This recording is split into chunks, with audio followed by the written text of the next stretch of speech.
Mi padre vendió la casa que heredé y dijo que el dinero iría para pagar las vacaciones de mi hermano. Desde que tengo memoria, supe que no era el favorito. No necesito que nadie me lo diga, porque hay formas más silenciosas de saberlo, cuando tu padre no te corrige, pero tampoco te mira con orgullo. Cuando solo recibe con aplausos los logros de uno y con silencio los del otro. Eso marcó mi infancia. Marco, mi hermano mayor por 3 años, era el brillante. El que sacaba diplomas, el que jugaba fútbol, el que se llevaba bien con todo el mundo. Yo, en cambio, era el que se encerraba a leer, el que pasaba horas armando cosas con piezas rotas, el que se conformaba con lo que le tocaba. Vivíamos en una casa que para muchos era solo una casa vieja. Pero para mí, era el centro de todo. La construyó el abuelo de mi madre. De esas casas que huelen a madera antigua, con techos altos, pasillos largos y un jardín que no parecía grande hasta que uno lo recorría. Yo me pasaba horas ayudando a mi mamá a cuidar las plantas. Ella siempre decía, esta casa tiene alma.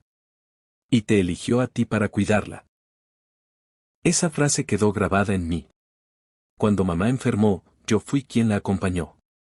Marco estaba en la ciudad, con su esposa, trabajando en una empresa de seguros. Venía de vez en cuando, pero solo cuando se lo pedían. Papá, separado desde hacía años, aparecía por obligación, no por cariño. La cuidé hasta el final. Estuve con ella la última noche. Fui quien firmó el acta de defunción. Fui quien cerró la casa y apagó las luces el día del entierro. Una semana después, el abogado de mamá nos reunió. Había dejado un testamento simple, pero claro, la casa era mía. No la mitad. No compartida. Mía. Y no porque ella quisiera dividir a la familia, sino porque me conocía. Porque sabía que Marco no la quería. Que él había dicho más de una vez que era una carga vieja. Para él, las casas eran propiedades. Para mí, era historia. Papá no dijo mucho ese día. Solo se limitó a firmar y salir. Marco fingió una sonrisa y dijo, me alegro por ti, hermano. Mentira. Durante los meses posteriores al fallecimiento de mamá, la casa se volvió más mía que nunca. Pinté la reja principal. Reparé un par de fugas del baño antiguo. Compré muebles de segunda mano para darle vida a las habitaciones vacías. No era lujosa, pero tenía algo que ni un departamento nuevo podría darme, sentido. Yo trabajaba a medio tiempo en una librería local, lo justo para cubrir mis gastos y seguir viviendo con dignidad. No tenía mucho, pero lo tenía todo. Marco, mientras tanto, seguía con su vida de siempre. Publicaba fotos de restaurantes caros, vacaciones a la playa, reuniones sociales. Mi padre, que rara vez me llamaba, parecía estar más cercano a él ahora que tenían una cosa en común, creerse merecedores de lo que no construyeron.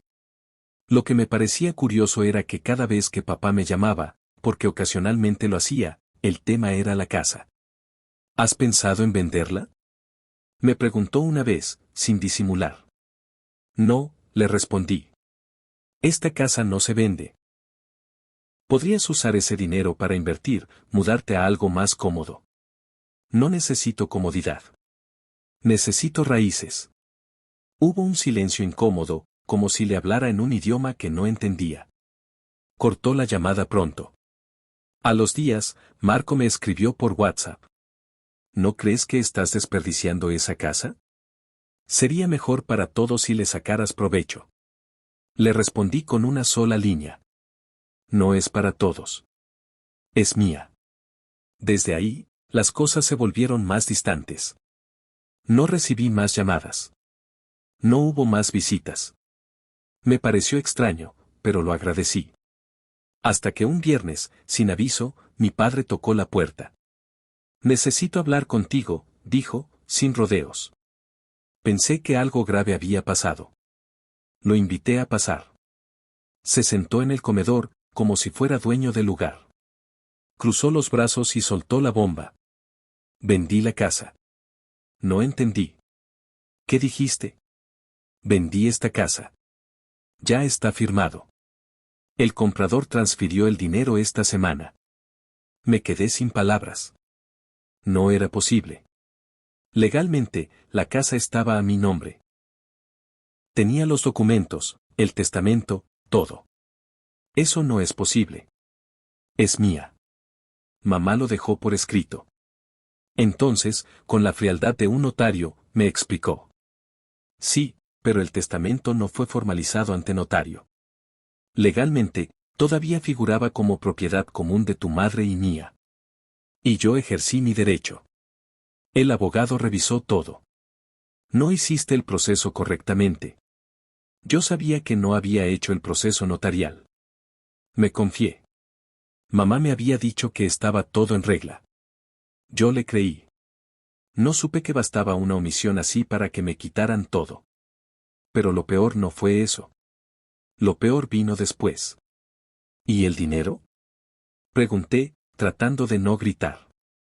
Papá desvió la mirada. Se lo pasé a Marco. Quiere hacer un viaje largo con su familia.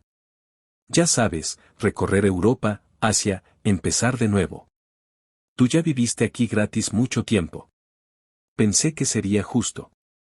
Justo. Justo. Esa palabra me retumbó como un insulto. Me levanté. Salí de la habitación. Fui hasta el patio. No lloré. Aún no. Pero sentí como una presión me quemaba el pecho desde dentro. Él se fue esa misma noche. No pidió perdón. No se despidió. Solo cerró la puerta y se fue. Me quedaban 30 días para desalojar la casa. El nuevo dueño, una pareja joven que la compró como inversión, había sido claro, querían hacer reformas inmediatas. Me ofrecieron una pequeña compensación por irme antes del plazo oficial. No era gran cosa, pero era eso o nada. Y yo no tenía fuerzas ni dinero para pelear. Guardé mis cosas en cajas. Algunas con rabia, otras con cuidado. Cada objeto que tocaba tenía historia, la lámpara que mi madre puso en la sala el año que me rompí el brazo, la radio antigua que sonaba los domingos mientras cocinábamos juntos, las fotos, los libros, las herramientas del cobertizo que ella me ayudó a etiquetar con cinta y marcador. Todo me hablaba. Todo me dolía. Algunos vecinos se acercaron cuando vieron el camión de mudanza. Me preguntaron si me mudaba por decisión propia. Les mentí. Dije que sí. ¿Cómo explicarles que tu padre vendió la casa que tu madre te dejó solo para pagarle unas vacaciones a tu hermano? Encontré una habitación pequeña en una pensión familiar del otro lado de la ciudad. Tenía cama, baño propio, y una ventana que daba a una pared gris. Pero al menos era mía. Me senté en el colchón la primera noche, con 3 cajas y una mochila a los pies, y por primera vez en años, lloré con el alma rota. No por la casa. Por todo. Por haber sido invisible durante tanto tiempo. Por haber creído que el amor familiar era incondicional. Por haber confiado en que el papel firmado por mamá bastaba. Pasé semanas trabajando más horas en la librería, comiendo lo justo, durmiendo lo mínimo. Me convertí en una rutina que se repetía sin sentido. Hasta que una tarde, una clienta me dejó una tarjeta. Conozco a alguien que busca a alguien como tú. Está abriendo una librería y necesita a alguien que sepa de libros. Que tenga alma de lector. No perdía nada. Llamé. Lo que no sabía es que ese llamado sería el principio de otra vida. La librería quedaba a 1 hora de mi pensión, en una zona más tranquila, con calles empedradas y cafés pequeños. La dueña, Clara, era una mujer de unos 50 años, de voz suave y mirada directa. No me pidió currículum. Solo me hizo 2 preguntas. ¿Te gustan los libros o solo trabajas con ellos? Los libros me salvaron cuando nadie más lo hizo, le respondí. Perfecto. Empiezas mañana. El local aún estaba en obra, pero ya tenía olor a papel nuevo. Era un espacio pequeño, acogedor. Clara quería crear algo distinto, una librería café donde la gente pudiera quedarse horas, conversar, leer sin prisa. Me pidió que me encargara de clasificar los títulos, diseñar los rincones de lectura, escribir recomendaciones en pequeñas tarjetas. Me entregué al proyecto. Cada día llegaba antes que nadie. Reacomodaba estanterías, limpiaba, proponía ideas. Clara me dio libertad, y yo la usé como un lienzo emocional. Cada rincón de ese lugar fue una sanación. A los 3 meses, la librería abrió. Y fue un éxito. No masivo, no viral. Pero real. Personas volvían. Nos recomendaban. Organizábamos lecturas, charlas, noches de poesía. Y por primera vez en mucho tiempo, sentí que tenía algo mío. No una casa, pero sí un espacio donde podía respirar sin sentirme invadido. Clara me ofreció sociedad. Me dijo que alguien como yo no era un empleado, era una columna. Lloré. No de tristeza. De alivio. Volví a dormir tranquilo. A leer sin peso en el pecho. A escribir. Empecé a registrar mi historia en un cuaderno viejo. Las palabras salían solas. Cada línea era una cicatriz que ya no dolía. Un año después, un día cualquiera, entraron 2 personas a la librería. Marco y papá. No los reconocí de inmediato. Estaba organizando libros cerca del ventanal cuando escuché la puerta y luego sus voces. Levanté la cabeza y ahí estaban. Con ropa elegante, pero sin el brillo de antes. Papá se veía mayor. Más delgado. Marco. Incómodo. Hola, dijo Marco, con una sonrisa forzada. Nos enteramos de esto. Un amigo vino, dijo que aquí trabajabas, que esto era tuyo. No dije nada. Papá se acercó, miró alrededor y murmuró.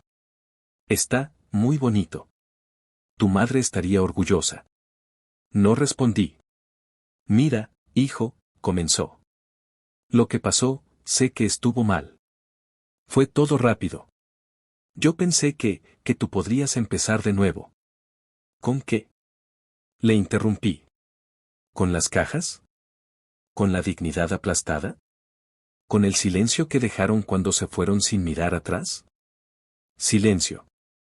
Marco bajó la mirada. Papá apretó los labios. Yo seguí. Ustedes me enseñaron a no esperar nada. A no confiar. A no quedarme en lo que me quitan. Así que gracias. Porque perdí mi casa, pero gané algo que ustedes nunca supieron valorar, independencia. Marco levantó la cabeza. Papá se arrepiente. Y yo también. Solo, no sabíamos cómo volver a hablarte. No tienen que hacerlo, dije. Esta librería no está cerrada para nadie, pero mi vida sí. Hay cosas que no se devuelven con disculpas. Ni con nostalgia. Me giré. Fui al mostrador. Ellos entendieron. Salieron sin decir nada más. Una clienta que había escuchado todo, se me acercó con un café. ¿Estás bien? Estoy en paz, respondí. Y era verdad. No recuperé la casa. No volví a tener una familia perfecta.